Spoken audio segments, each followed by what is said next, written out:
Yeah, good afternoon. So let us start.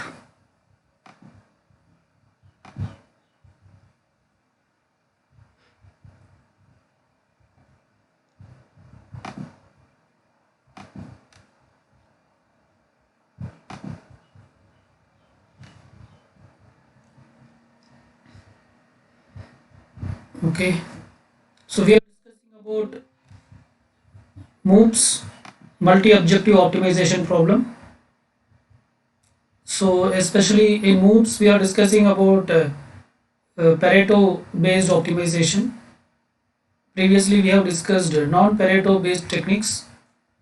So in the last lecture, uh, towards the end, we are discussing one algorithm which is niched Pareto genetic algorithm.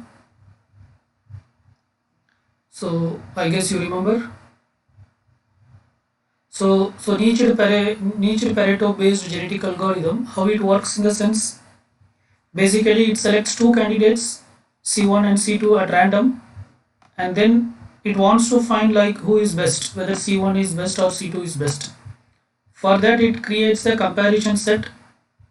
The size of the comparison set will be n star, where n star is equal to some percentage of n, where n is the actual population size. If say for example if n is 100 and if p is 10, then it will select some 10 individuals at random and they will be kept in the comparison set.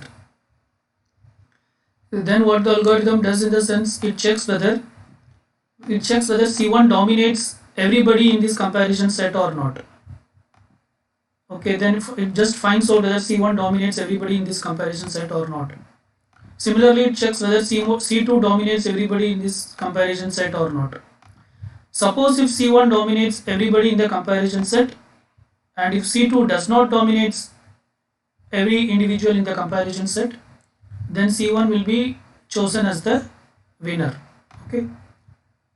If it is the other way around, that is if C2 dominates everyone in the comparison set and if C1 does not dominates everyone in the comparison set, then C2 will be chosen as the winner. Okay. If it is for example, if C1 and C2 both dominates everybody in the comparison set, or there is another option also which we have not discussed last class. Sometimes both C1 and C2 may not dominate everybody in the comparison set. That may also happen. In such cases, we will go for what you call Naive sharing. Okay, so that is what the entire algorithm is about. Okay, so how Naive sharing is done in the sense, so there is an algorithm. So based on that algorithm, so this algorithm whatever we have discussed here, so based on this the Naive value will be calculated. So basically we will calculate a value for both the solutions C1 and C2. The Naive value that you calculate for C1 is called as N1 and that you calculate for C2 is called as N2. Okay. Then finally you have to compare which is larger.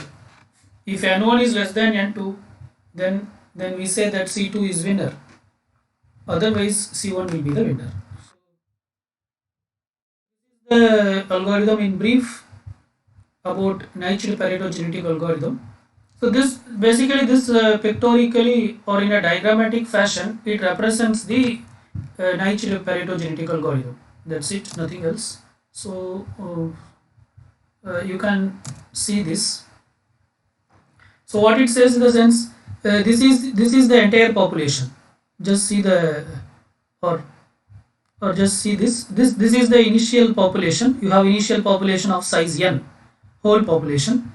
From this we are selecting randomly two solutions, C1 and C2.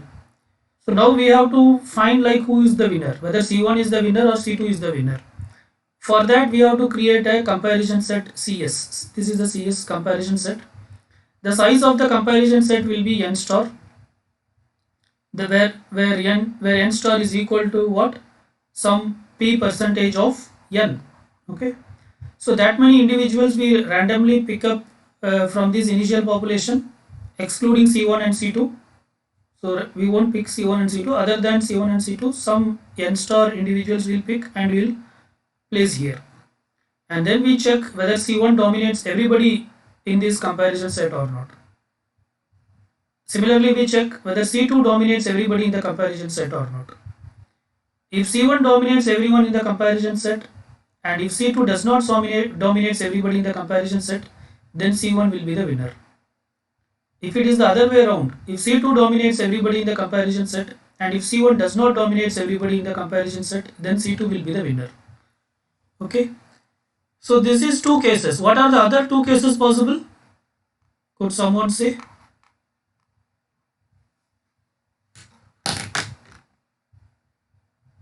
Yes. What are the other two cases possible?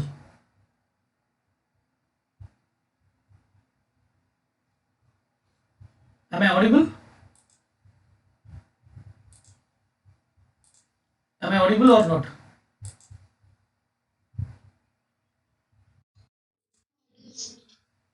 Yeah. Akila, could you say what are the other two possibilities? One is C1 may dominate everybody in the comparison set. The other case is C2 may dominate everybody in the comparison set. There are two other possibilities. What are they?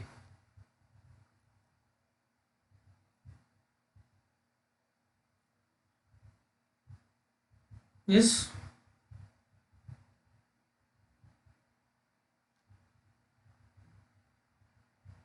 Should I? Yeah, that is one possibility. Both C1 and C2 may not dominate the CS. Okay. Yeah. And the another thing is, yeah, both may be dominating. Both C1. So the other two possibilities are both C1 and C2 may not dominate the comparison set. That is one case. We can call it as case 3. Case 4 is both C1 and C2 may dominate the comparison set. Okay. So if it is case 1 or case 2, if it is case 1, then that is C1 alone dominates, C2 does not dominates, then we will say C1 is the winner. If it is case 2, that is C2 dominates, C1 does not dominates, then we will say C2 is winner. If it is case 3 or 4, then what should we do?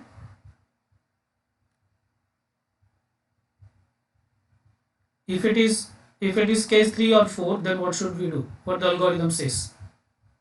Then we have to calculate what? Then we have to calculate the we have to perform something called as Naichd sharing. Okay, so this algorithm you have to follow, and you have to find out what? You have to find two values, n1 and n2. N1 corresponds to what? This Naichd sharing procedure is one procedure. So when you perform the Naichd sharing procedure for C1, the result what you get is called as n1. When you apply Naichd sharing procedure for C2, the result what you get is called as n2. Then you have to compare n1 and n2. If n1 is less than n2, then who is the winner? n1 corresponds to C1, n2 corresponds to C2. If n1 is less than, C2 is winner. That is, whoever is greater, they are the winner. Okay. If it is the other way around, if n2 is less than n1, then we will say that C1 is the winner. Okay. So that is what the algorithm is about. So here is an so this here is the here this is represented as an algorithm. Let us go through this so that it will be more clear. The algorithm returns an individual from the current population. Yes, that is whoever is the winner. That is we are selecting for mating pool, the fittest one. Okay. So first what it does, shuffle the random population. So the initial population is shuffled at random. So there is a function shuffle which shuffles all the individuals in the population. Then it selects candidate 1. Candidate 1 is selected at random. Okay, so that is C1. Then it selects candidate 2 at random. Randomly the candidate 2 is selected. Okay. Initially we are assuming that candidate 1 is not dominating anybody. so that it is F. Not, it's not dominating anybody. Candidate 1 is not dominating the comparison set. Okay, that is candidate 1 should dominate everybody in the comparison set. Even if it is not dominating one individual in the comparison set, then we will say that it is not dominating. Okay, so initially we are assuming that candidate 1 is dominated, whether it is dominating the comparison set, false. Similarly for candidate 2 also we are assuming whether it is dominating the comparison set, we are assuming it to be false. Okay, and now let us assume that already the comparison set is available. Okay, let us assume that already the comparison set is available. For comparison set index equal to 3 to t down plus 3 do comparison individual random population index comparison set index. Okay, if comparison set of index dominates candidate 1, then candidate 1 dominated is equal to true.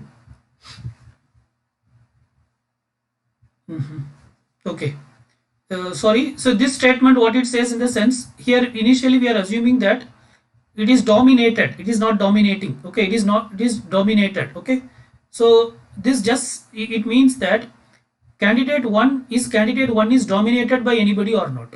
False. So initially, see, either way you can assume, but the algorithm assumes that initially nobody dominates candidate 1. That is what we are assuming. Okay, it is dominated. Is there anybody is dominated?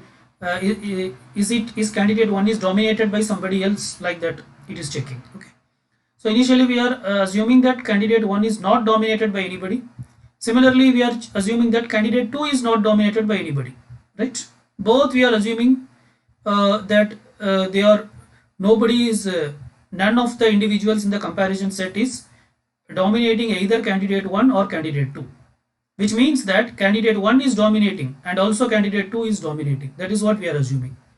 But here inside the for loop, basically this for loop what it does in the sense, it takes every individual value from the domination from the comparison set, and it checks with candidate 1 and candidate 2 whether somebody is dominating candidate 1 or 2, like that it checks. Okay, so here you can see it checks whether if S of comparison set index, so this is the comparison set index. Okay, this is something like a for loop. Say if your comparison set contains 100 individuals, then it will go from 1 to 100. Okay, so that particular individual, ith individual, you can assume we are taking that ith individual from the comparison set, and we are checking whether this ith individual of the comparison set is dominating candidate 1 or not. If it is dominating candidate 1, then what happens? Then our assumption is false. Previously we assumed that candidate 1 is not dominated by anybody. So now our assumption becomes false. So we are making it, that is candidate 1 dominated equal to true. That is, there is somebody who is dominating candidate 1 in the comparison set. Okay. Like that we check for candidate 2 also. The same individual, again we check for candidate 2. That is, if S of comparison set, that is S is the array which holds the comparison set, whether that particular individual is that individual is dominating candidate 2. If this individual is dominating candidate 2, then again our assumption about candidate 2 also becomes false. So we say that candidate 2 dominated equal to true. Okay, so this loop basically it finds out whether candidate 1 is dominated by somebody or not, and also it finds out whether candidate 2 is dominated by somebody else or not, right? Somebody else in the comparison set or not. So after coming out of this for loop, just we have to check whether if candidate 1 dominated and candidate 2 and candidate if candidate 1 dominated, okay, and not candidate 2 dominated, okay, then we are returning candidate 1. Okay, that means candidate 1 dominated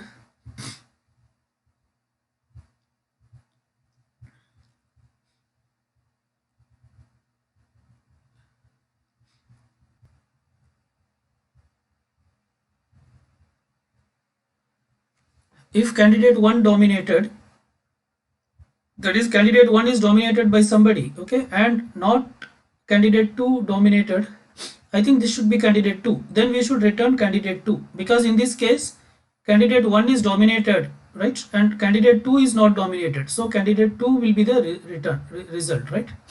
Else else if candidate 2 is dominated and not candidate 1 is dominated, in this case we have to return candidate 1, okay, because candidate 1 is not dominated. If both these cases were not satisfied, then it means that either both of them are not dominated or both of them are dominating.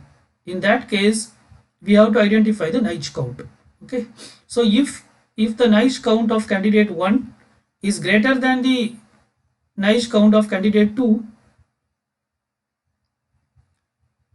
then it returns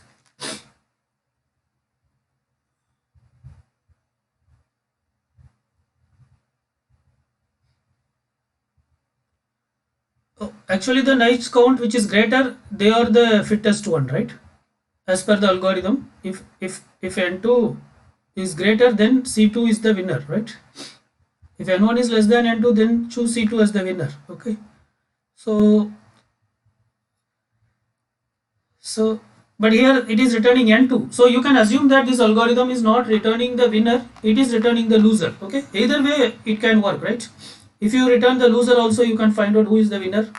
So as here also they are returning candidate 1, which means that the algorithm is not returning the winner, it is returning the loser.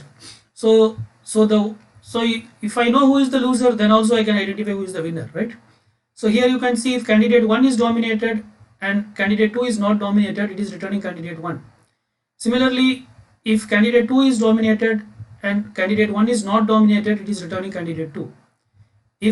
If these two conditions are not satisfied, then it checks the Naish count. If Naish count of candidate 1 is greater than candidate 2, okay, then the winner is actually candidate 1, but it is returning the loser, so it's return candidate 2, otherwise it returns candidate 1, okay. So this is how the algorithm works. So could someone summarize this algorithm? What do you understand? Yes.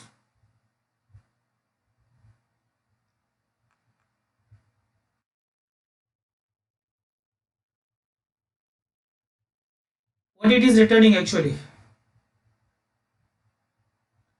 The algorithm returns what?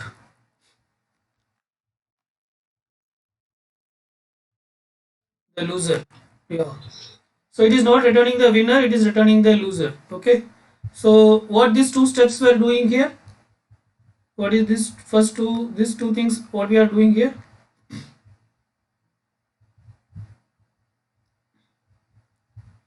It identifies what?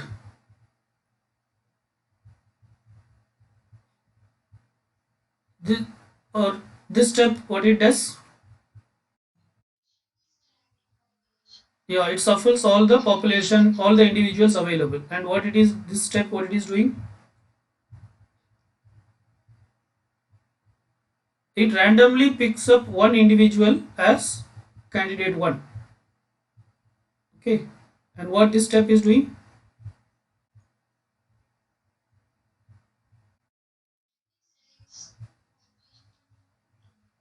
It randomly selects some other individual as candidate 2.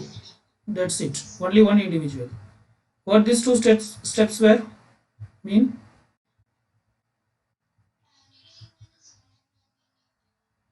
Yeah,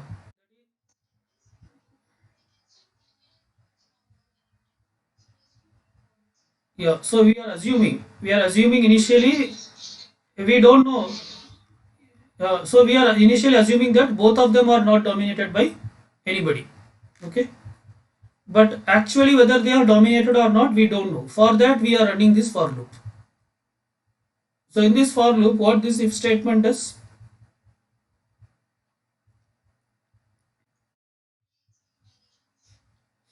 Here comparison set creation code is not given. It is assumed that already comparison set is created and it is available for you, okay. So No, no. Candidate 1 is only one element. Okay.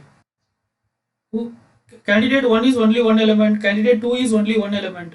We have more elements where? In the, yeah. So it compares every element of comparison set with candidate 1. And also it compares every element of comparison set with C2. So this part of code is for comparing what and what. This first if is for comparing what and what. Yeah, comparison set will be compared with candidate 1. Okay. So in this for loop, each iteration it will take only one item from the comparison set. Say for example, let us assume comparison set contains 10 items.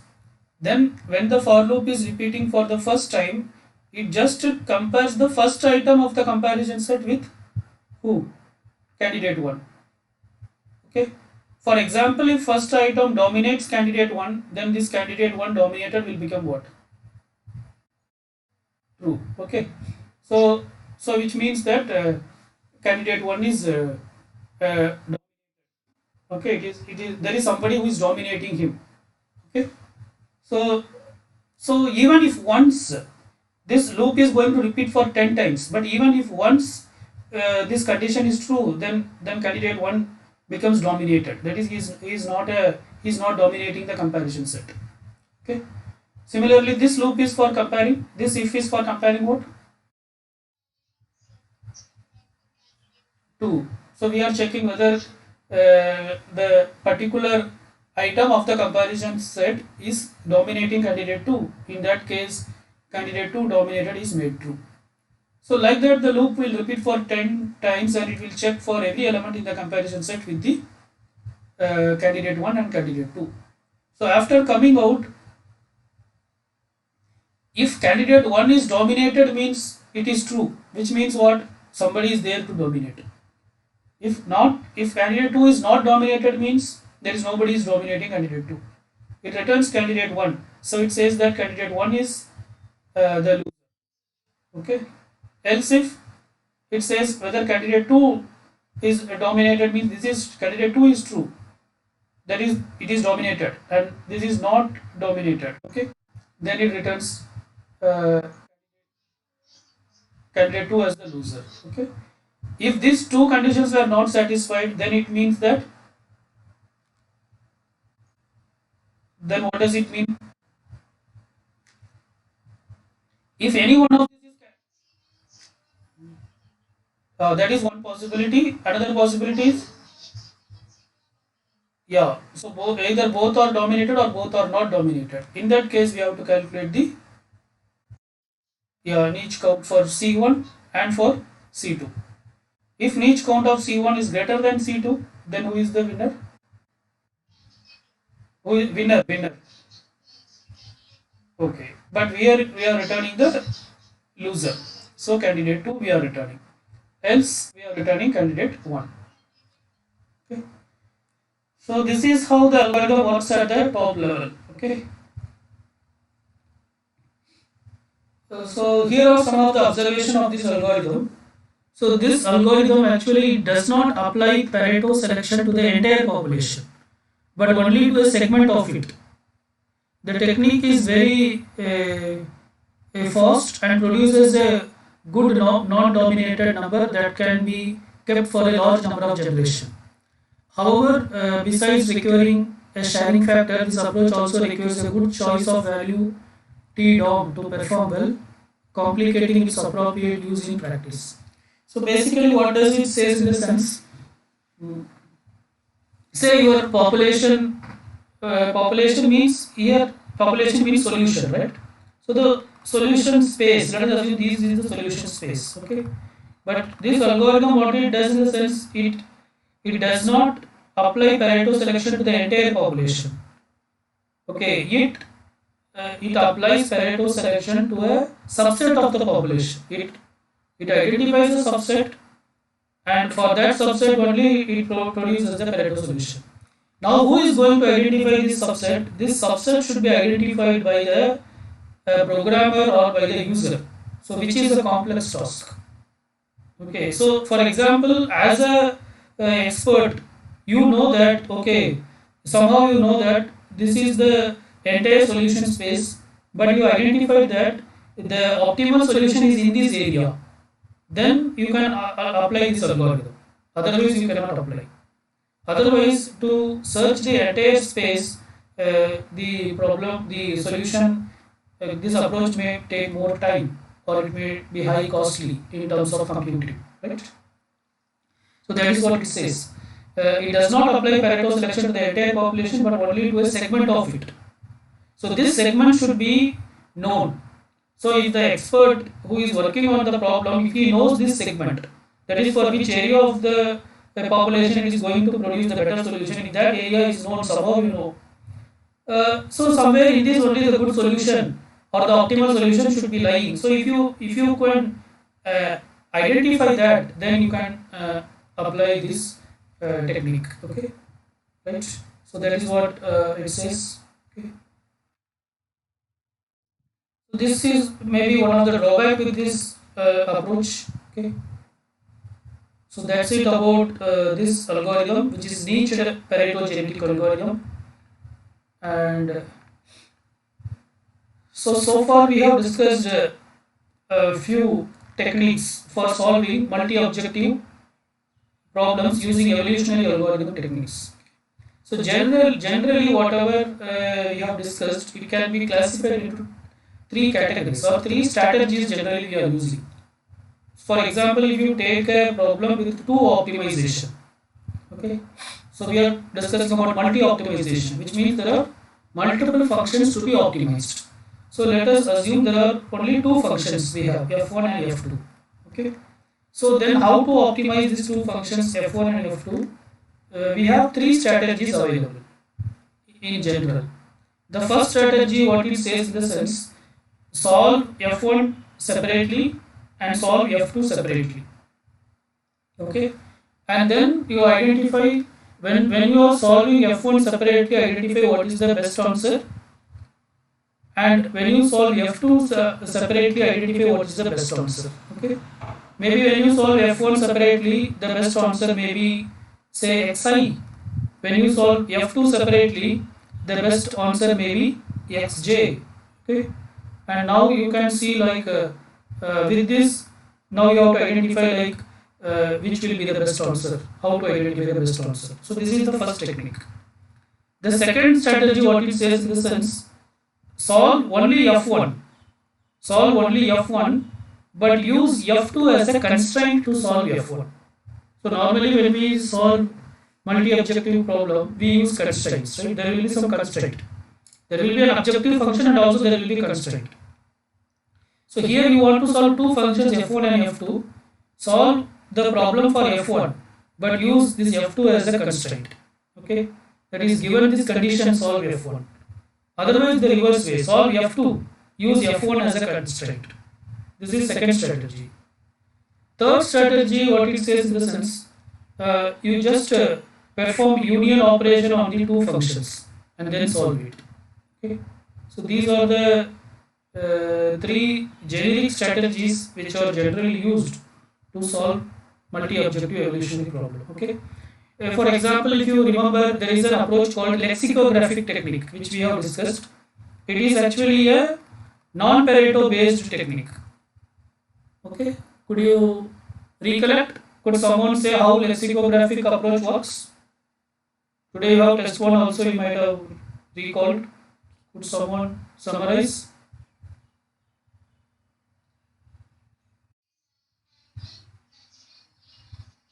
So, yeah, after that, okay, second step.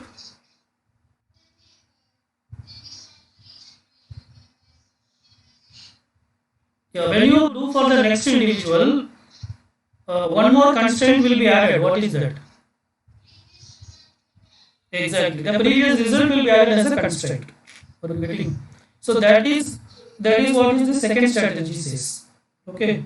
So one function we will use solve, but the second function we will use as a constraint. Okay. So lexicographic is a technique, is an example for strategy 2. Right. So similarly, we have discussed some strategy like weighted sum approach. This is also one strategy. In weighted sum approach, you have multiple functions f1, f2, f3, so on up to fn. So here our objective is to just identify weights for each function. That is weightage. How much importance this function holds? How much importance this function holds? So for every function, you have to identify a weight. W1, W2 up to Wn, and then we make a summation of that. So the whole problem is it is boiled down to finding the weights. But this finding the weights is not an easier task. It needs it is heavily computationally intensive one, right? And then we have discussed several Pareto based techniques. So Pareto based techniques in the sense they won't give single answer, they will give a Pareto friend as a solution.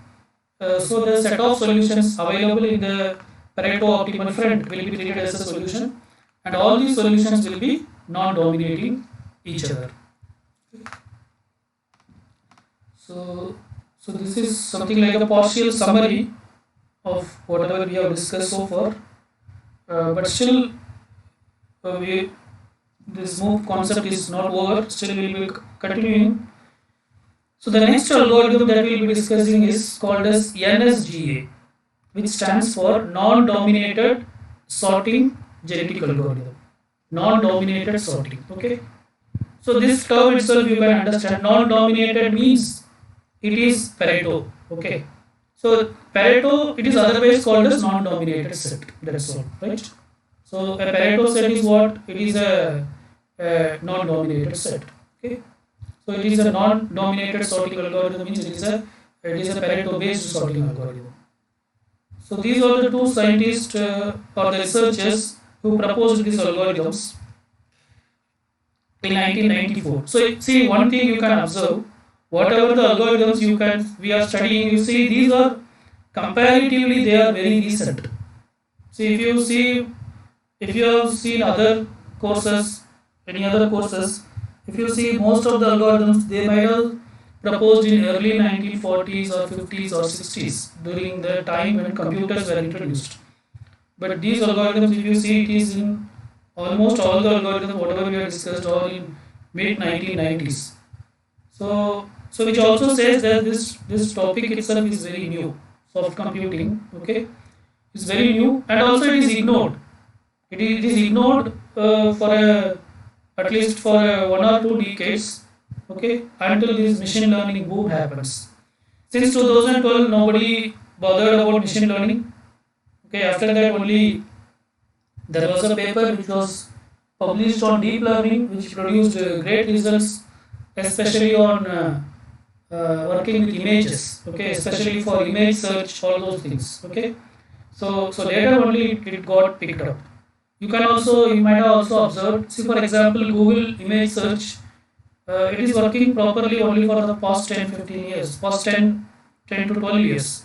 Before that, they are not using machine learning technique for Google search at all. They are using some other technique, and it won't work properly, right?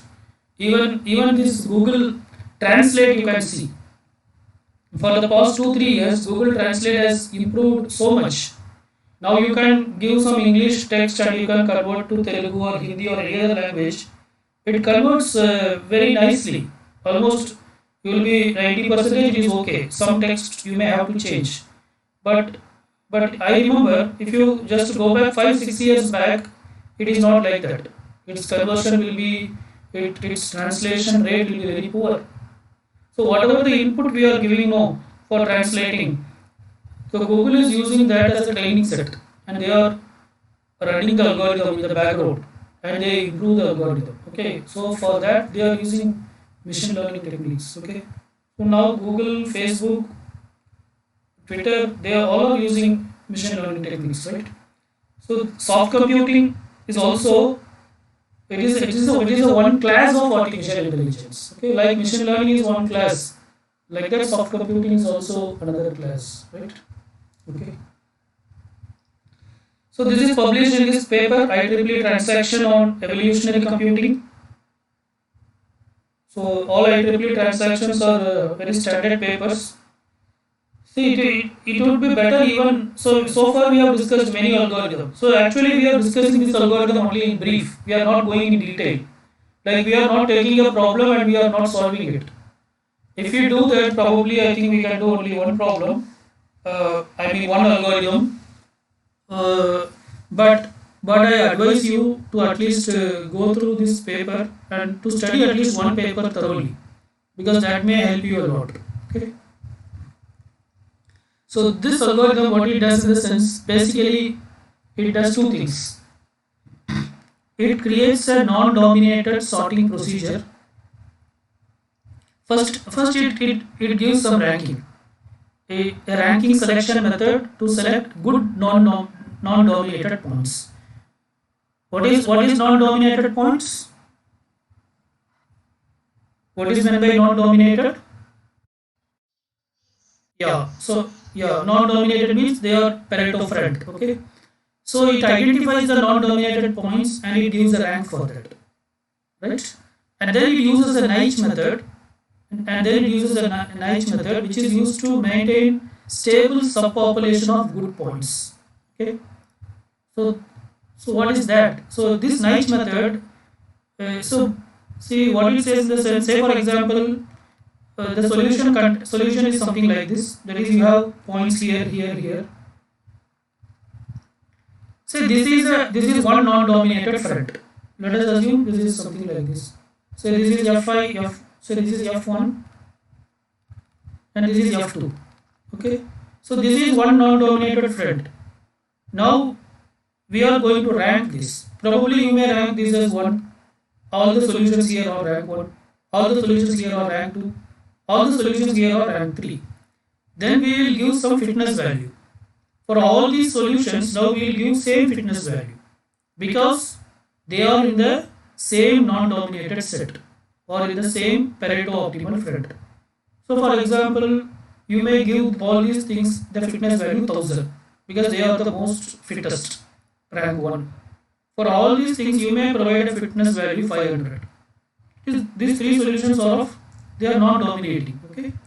And for all these three solutions, and for this in the rank 3 category, you may give a rank 100. That means every solution in this set is equal, every solution in this set is equal, every solution in this set is equal. That is what this first step is going to do. It is going to rank by selecting the non-dominated points. Okay. So it is something like categorizing. You are saying that this non-dominated point is better than this non-dominated points, and this non-dominated point is better than this non-dominated points. Okay. Next, what we are going to do is we are going to use a Naiche method, and we are going to we are going to again assign fitness score among these three. Here, okay, you say all these are 1000, but for mutation I want to select. For example, for mutation I want to select somebody from here, but I want someone who is best of these three. Okay, how could I identify that? So that is actually done by this Naiche method. So this Naiche method actually provides a procedure to rank these individuals. They are non-dominated, but still is there any way to say that this individual's fitness score is more than this, or this individual's score is better than this? Like that can be calculated.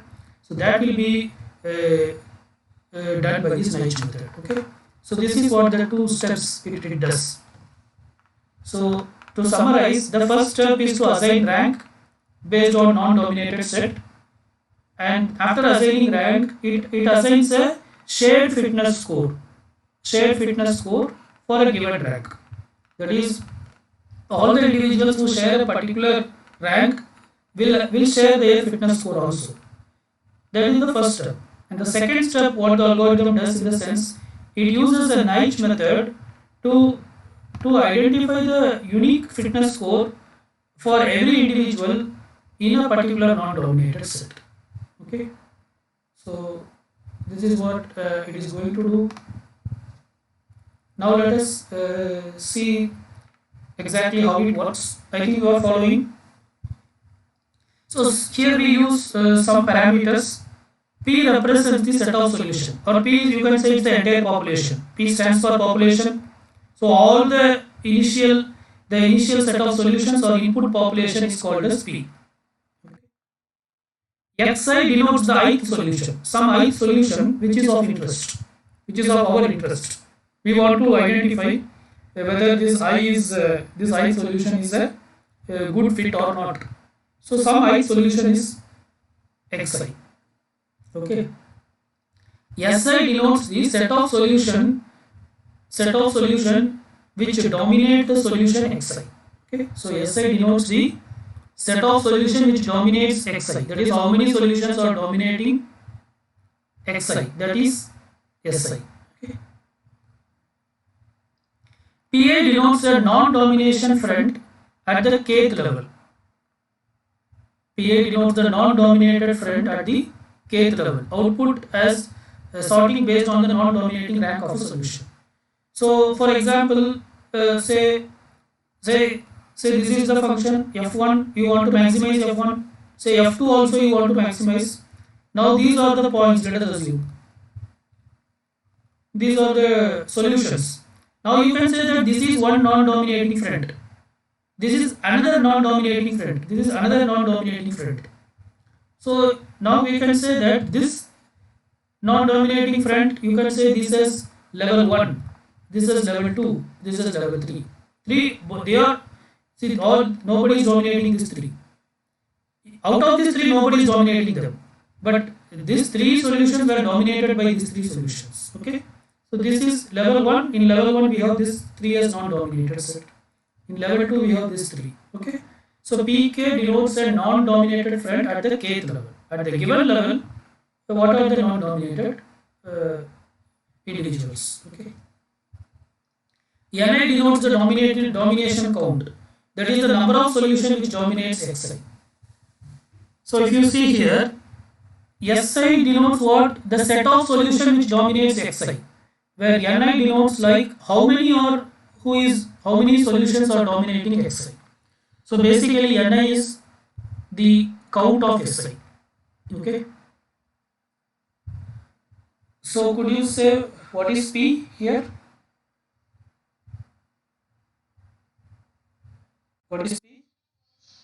Set of all solutions. What is Xi? Yeah. What is Si? Yeah. Set of solutions which dominates Xi. What is N?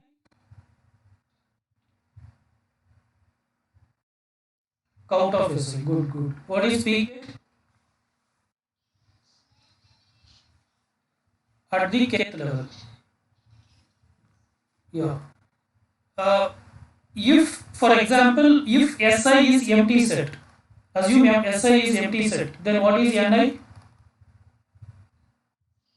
0. Yes. Okay. If Si is empty set, then Ni will be 0. In that case, what will be the rank of Xi?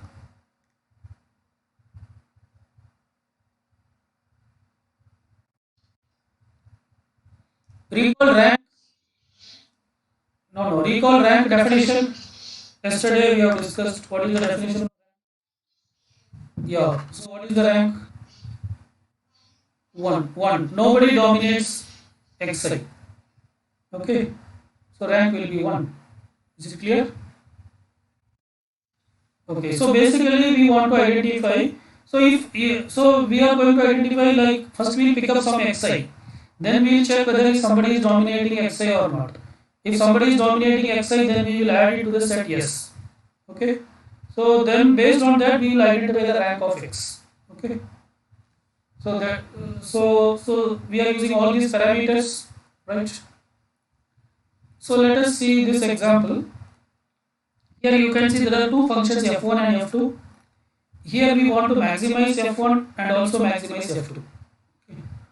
So if you want to maximize f1 and maximize f2, then which of these solutions will have rank 1?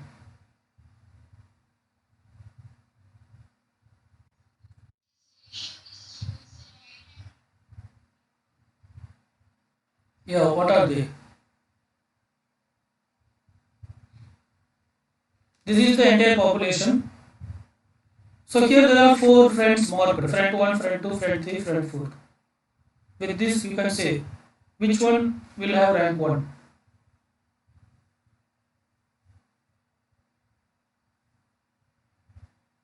What will be the rank of this all these individuals who is in friend 1? Yeah, they all will they are all their rank will be 1. Okay, because they are in the non-optimal, they are in the first level of non-optimal friend, or in the first level of Pareto optimal friend. Okay, Pareto optimal friend or non-dominating friend, not non-optimal, right? So that is F1 maximum means it should be towards right, and F2 maximum means it should be towards top. Okay, so if you see this, they are almost lying in the same line. So they are so all these individuals will have same rank, and also they are not dominating each other. What about these individuals? In front 2, what will be their rank?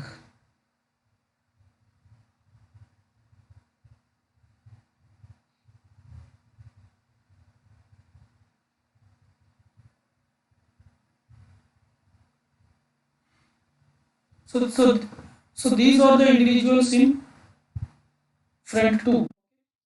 There, okay, for example, for if, how will you calculate its rank? If you want to calculate its rank, how will you calculate?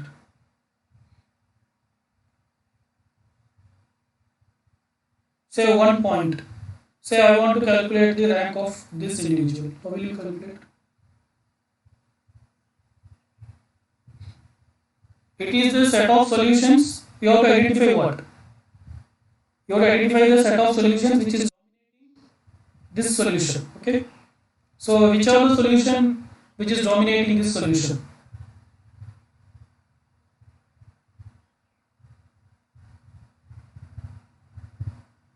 Any idea? Which are the solution which is dominating this solution? They should be lying where? See, we are maximizing both F1 and F2. So those towards right and towards top. That means what? The solution which are lying here. Are you getting? Okay. How many solutions are here? How many are lying? So in this area, how many are there? This line also you have to consider. 1, 2, 3, 4. 4. So that is the value of what? Pi. Okay. So rank will be 5. So rank is equal to 5. Okay. Like that we can identify the rank, right? So this is in case of max, both are maximizing. If it is one max, one min, then appropriately you have to change and you have to check. Okay. So here, so basically this diagram what it shows in the sense, for example, if you take here it is trying to explain all these parameters.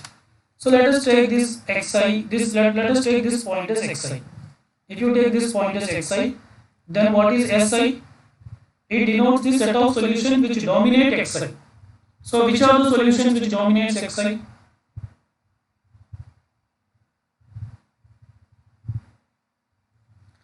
Which are the solutions which dominates xi?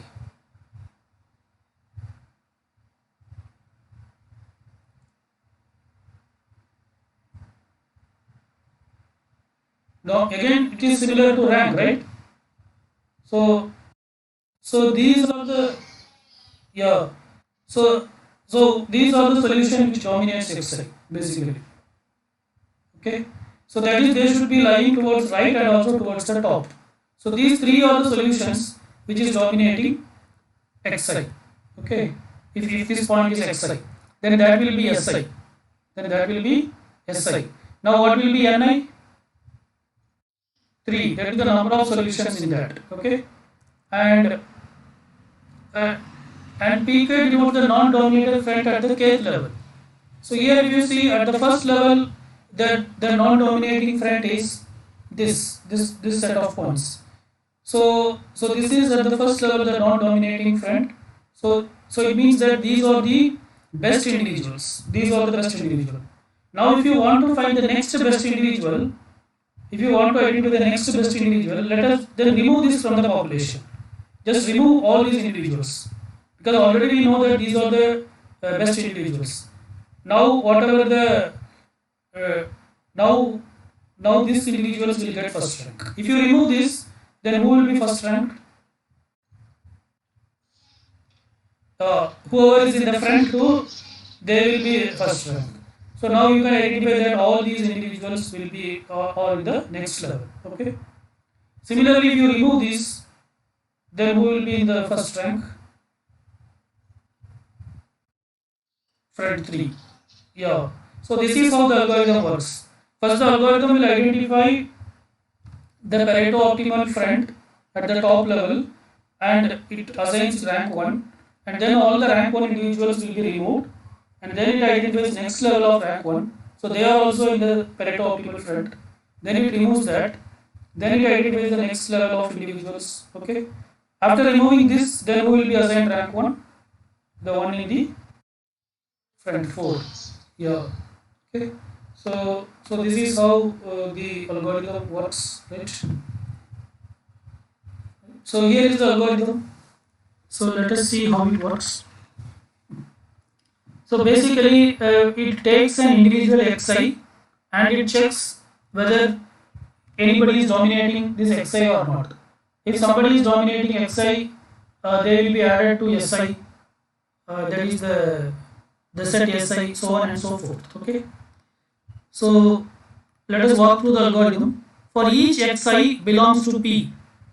P is the population. So xi is one individual. One individual from the population we are taking. Okay. And then what we are doing, for all xj not equal to xi and xj belong to p. What does it mean? That is, see, assume the p contains 10 individuals, 1 to 10. So now I am picking one individual xi. Say let this be the first individual. Say x1. Okay, so x1 I already picked. Now the second iteration, what it says in the sense, for all xj which is not equal to xi, that is, I am going to compare this x1 with everybody in this population. Okay, with everybody in this population, uh, but that individual should not be equal to the first individual. Is that is clear? Because currently we have taken which individual? First individual, right? So for all xj, this represents xj. So this xj should be compared with x1. Okay, but xj should not be equal to what? X1, exactly. Okay, because you cannot compare the same individual with himself. There is no point in doing that, right? So that this condition is there for all xj not equal to xi. So everybody from this list should be compared with xi, but such that xj should not be equal to xi, other than xi, and xj should belong to the population. Okay. So xj belong to the population means everybody from this population should be compared, but xj should not be equal to this xi. Okay. Then what we check, if xi is less than or equal to xj, the problem is minimizing. The problem is minimizing. So if xi is less than or equal to xj, then who is dominating whom?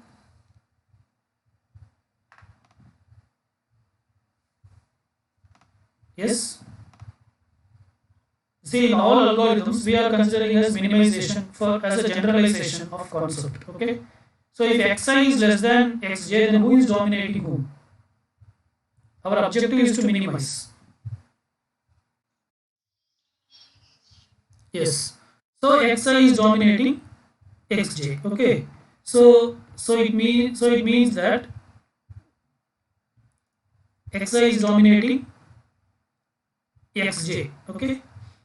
That is, if xi dominates xj, then si is equal to si union xj. Okay. That is, in si we are adding that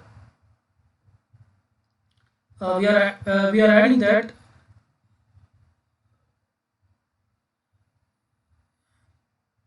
xi dominates xj. Okay, so in si we are adding xj is added, that is si dominates xj. Okay, else if xj is less than or equal to xi, right? Else, see here, what is ni? You recall what is ni? No, not that ni. In this algorithm, what is ni?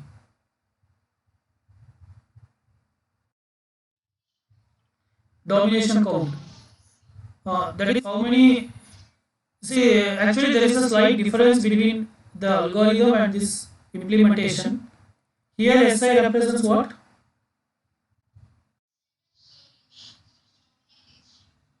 Set of solutions which dominates Xj. Okay, that is capital S, capital Si. But this here it is small Si.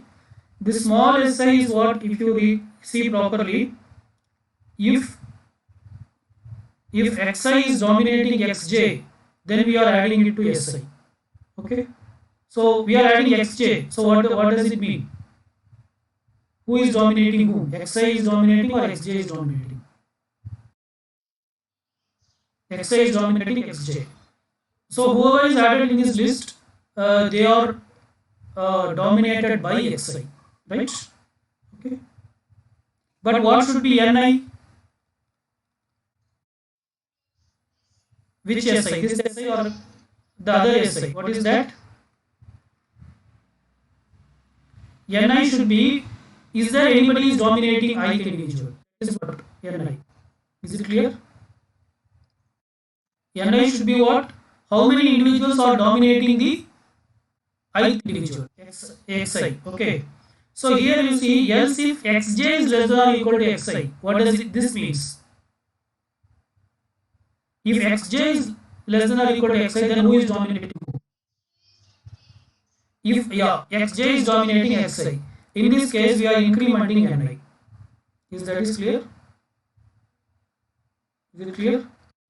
So basically this ni is same. So ni already always holds like how many individual is dominating xi, right? But other than this capital Si, here we are using a small si. This small si contains the set of individuals who are dominated by xi. Okay, right? So this is how you do, like this we do. After coming out, we check.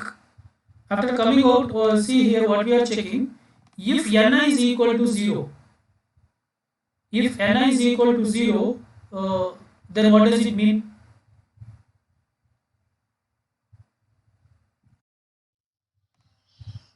Yeah, there is no one dominating xi. Okay. If that is the case, then xi will be coming in which front? These are the different front. If nobody is dominating this individual, then he will come in which front? Front 1. Yeah. What's the doubt in that? Then if nobody is dominating some individual, all these individuals are in which front? Front 1. Okay.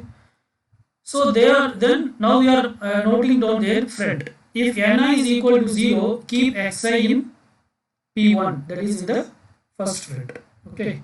And then front counter k is equal to 1. Right? So we are basically identifying who is the, so basically this iteration what it does in the sense who is in the first front. It identifies that. Right? Then what it does, for each xi belongs to P, ni is equal to 0, si is equal to null set. Okay, so this will identify the first front. So basically it will identify all the individuals in which front? First front. After executing this entire algorithm, what will be in P1? What will be in P1?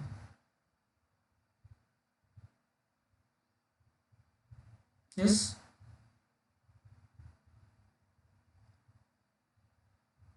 See what is here. See this first step what it does, it checks whether xi is dominated by somebody or not. If xi is dominated by somebody else, then we increment ni. Otherwise we don't increment ni. Okay. Then we come out and check whether ni becomes 0 or not. if Ni is 0 or not. If Ni is 0, then it means that Xi is not dominated by anybody. Then we add Xi to P1. Okay. Like that we do for all values of all individuals. Okay. So after coming out of this for loop, what will be in P1?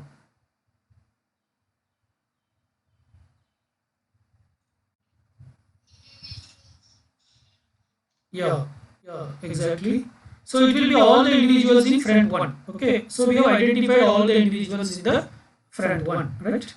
Next, what we have to do, similarly, you have to identify all the individuals in other fronts. So this is the logic for identifying all the individuals in other fronts. So this is the logic for this is the one which identifies all the individuals in the first front. Okay, it's up to this only. This is nothing, right? So next we have to identify all the individuals in the other fronts. So for that what we do, while Pk is equal to null set.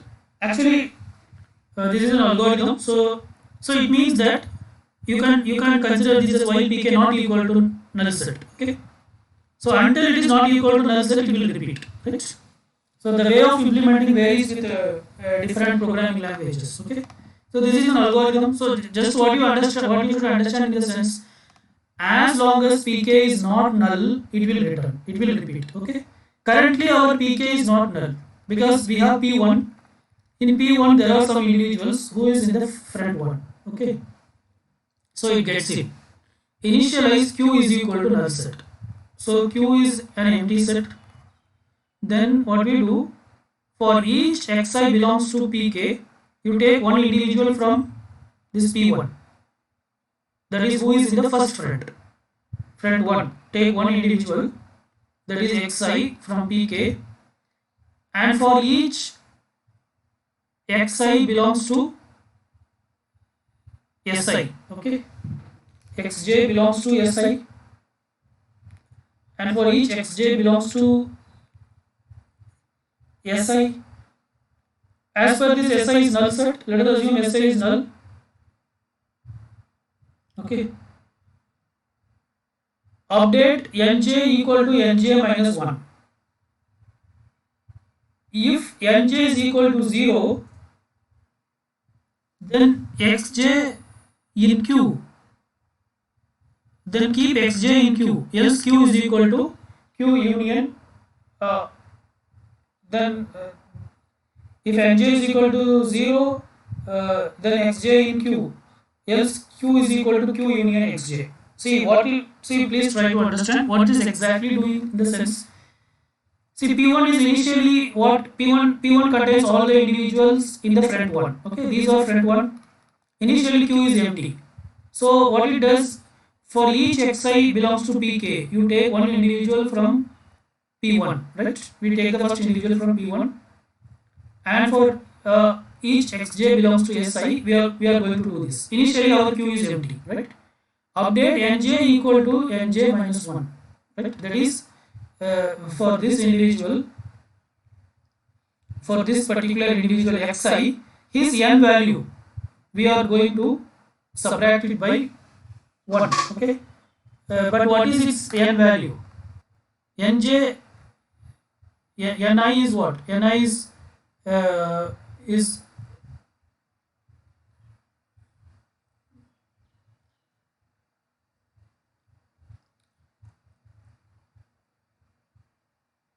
so here ni represents what? Ni represents what? Count of Si. That is how many individuals are dominating this individual, right? Hmm? How many individuals are dominating the ith individual? That is what is ni contains, right? Okay. So what we do, for the jth individual, we are subtracting nj equal to nj minus 1. Okay.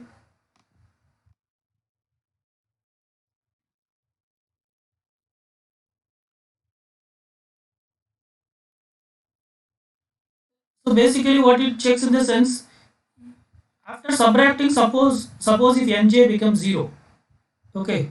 Suppose after subtracting, if nj becomes 0, then it means that there is, after subtracting, if nj becomes 0, then it means that there is only a one individual who is, there is only one individual who is better than this individual. Okay, so it means that it should come in the second front. So it means it should come in the second front, so we are adding it in the queue. Okay, and we are updating k equal to k plus 1. Okay, so like that it finds the next round of individuals, right? So there should be only a one individual who is what do you call, better than this individual. So we are when you subtract 1, it becomes 0, so then it is added to the queue. Okay, so like that it finds the set of individuals which are lying in the front 2.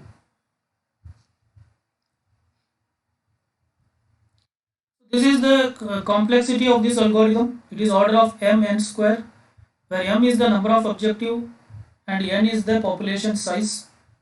So it is a multi-objective optimization problem. So the different objectives, how many objectives you want to solve, and where n is the population size.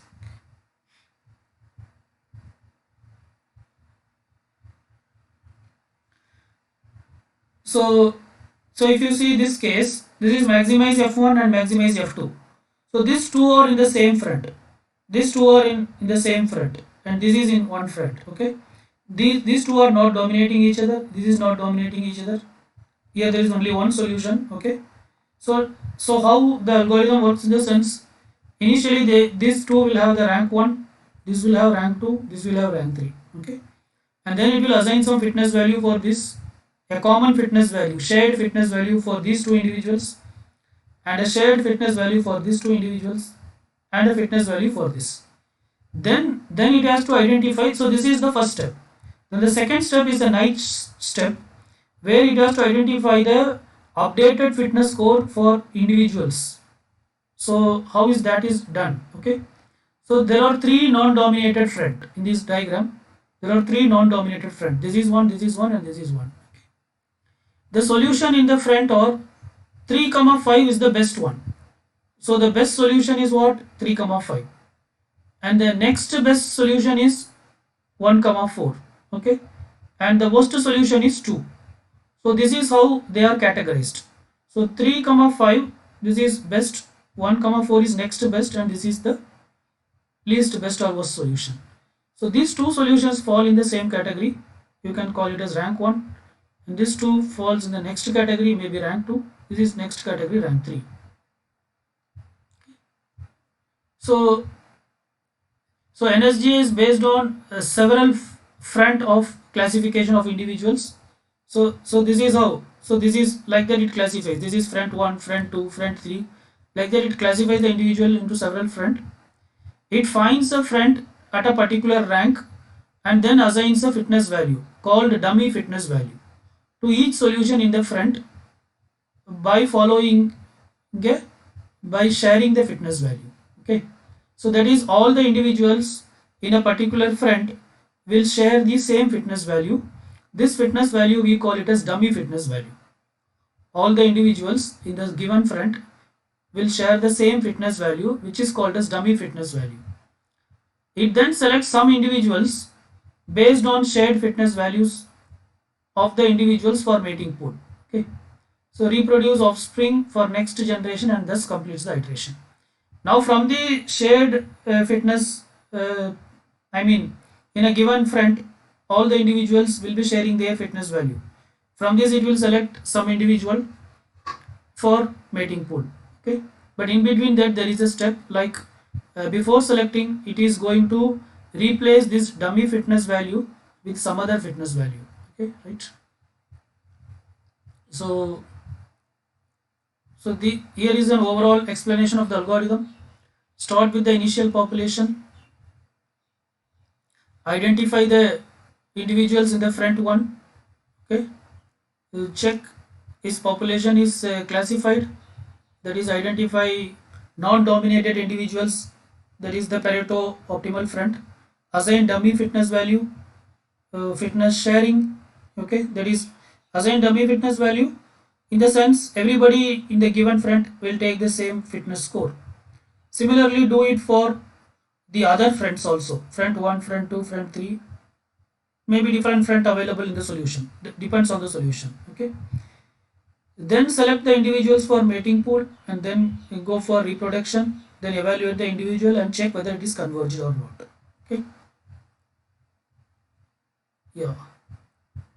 So once all non-dominated individuals are identified, it assigns a unique fitness value for each belongs to the friend, and that is called as dummy fitness value. The dummy fitness value is a very large number and typically is proportional to the number of population. Okay, so this dummy fitness value which we are assigning for the one particular rank, that will be a large number. But later this dummy fitness value will be replaced by some other number. Okay, so that's what we are going to discuss.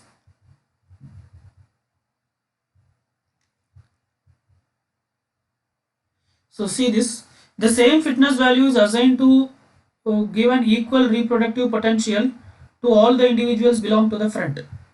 A higher value is assigned to individuals in a upper layer friend to ensure selection pressure, that is having better chance to be selected for mating.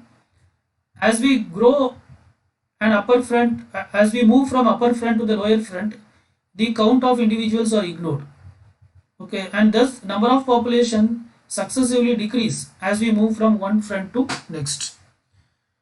So basically it says that every individual in a higher friend, they will share the same rank. Okay, their rank will be same, and it is highly likely that someone in the higher friend will be selected for mating rather than someone in the lower friend. In the given friend, all individuals are assigned with dummy fitness value, which is proportional to the number of population. These classified individuals are then shared with their dummy fitness values. Sharing is achieved by dividing the dummy fitness value by a quantity proportional to the number of individuals around it. This quantity is called as Naish count. See, this is what you should understand. So basically what it says in the sense, assume something like this. Assume this is the front one. Assume in front one there are many individuals. Now for all these individuals you assign a dummy fitness value. Okay, say that the dummy fitness value assigned is 1000, right? Now what you should do in the sense, this statement what it says in the sense, sharing is achieved by dividing the dummy fitness value by a quantity proportional to the number of individuals around it. This is called as the Naish count. So now for every individual you have to identify how many are its neighbor. Maybe there will be some radius. So based on that you have to identify how many neighbors are here. So for this individual, if there is only one neighbor, okay, then you do 1 by 1000, right? 1 by 1000, whatever the value, that will be its Naish count. Similarly for this individual, you see how many its neighbor. If this individual has two neighbors, then its Naish count will be 2 by 1000. Similarly for every individual, you see how many neighbors they have based on some radius.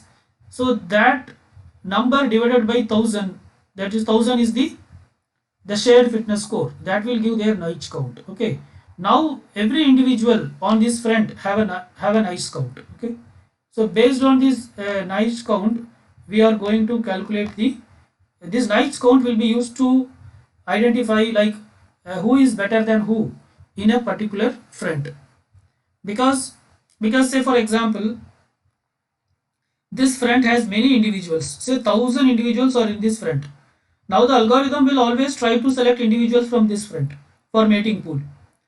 But as per the algorithm, everybody is same. They are not dominating each other. Now, is there any way to identify who is better than who? So for that only this Naish count is used. Okay. I guess you are following. So could someone summarize how this Naish count works?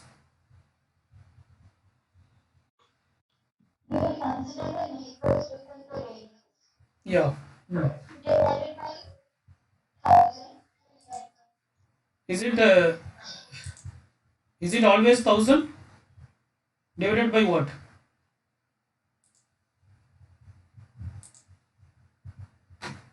divided by 1000. I gave an example. What is that? That is the dummy fitness score. Okay, that is the dummy fitness score. What is the dummy fitness score? For every individual in a particular friend, there will be a common dummy fitness. Yeah, unique fitness in the friend. Okay. For example, if there is another friend, okay, all these individuals will have what? All these individuals will have some other dummy fitness score, right? If these individuals have 1000, then these individuals may have a dummy fitness score like 500. Okay, so in this case, for this friend, if you want to identify the H value, it should be divided by what? Yeah, you have to identify the neighbors within a particular radius and divide it by 500, right? So overall speaking, the algorithm, what it does, it first it ranks the individual by identifying the Pareto optimal friend, or we can call it as non-dominating friend. So it identifies different non-dominating friend at different level. The first level non-dominating friend, that is friend 1, will be rank 1, friend 2 rank 2, friend 3 rank 3, like that it identifies. Then for each friend, the individuals as falling in a particular friend, they will be assigned a common fitness score, that is called as dummy fitness value. That is called as dummy fitness value. Okay, and then what it does, so that is the first step. The second step is to identify the, yes, the second step is to identify the Naiche count. That is, for in the given friend, it selects every individual and it checks like how many are lying in the radius. So depending on the number of individuals lying in the radius, that will be divided by its what do you call, the dummy fitness score. So that will give the Naiche count. Okay,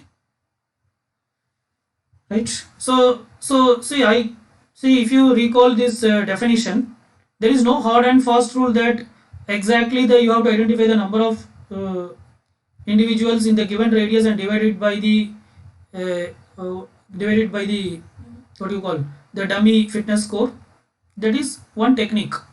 So if you read this, sharing is achieved by dividing the dummy fitness value by a quantity proportional to the number of individuals around it. Okay, so there are different ways of doing this. Here one method is shown how we are going to divide. Okay, so sh of dij is equal to 1 minus dij divided by t shared, the whole square. Okay, where dij represents the number of individuals who are the neighbors. Okay, so this is the, if this is the non dominating friend, then for this individual how many are in the neighbors, that is dij. Okay, divided by t shared is the shared fitness score for this friend. Okay, the whole square and 1 minus we are doing, right? So it is some manipulation of that value. If nobody is lying, if nobody is neighbor for this individual, say there is an individual here, there is nobody is neighbor to him, then what will be his Naiche score? As per this, his Naiche score is 0. Okay, right? So if there is nobody, then the Naiche score will be 0. Okay.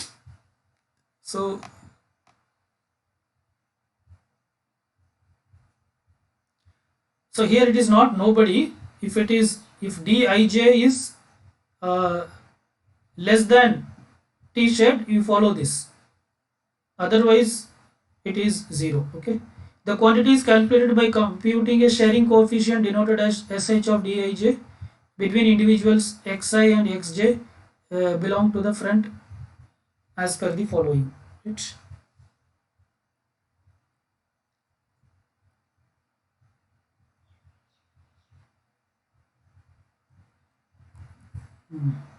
Yeah. So this t share is distance. Okay, it is not the in this case this t share is the distance. It is not the shared value. It is the distance. Okay. So how many individuals are lying within this distance? So for example, maybe you may consider as uh, for say 100 centimeters or 500 centimeters. How many are within this range? Okay. So if there are uh, x individuals, then x divided by t shared. If nobody within this range, then it is 0. Fine, let us stop here for today's session. So today we have test 1. I think you are preparing.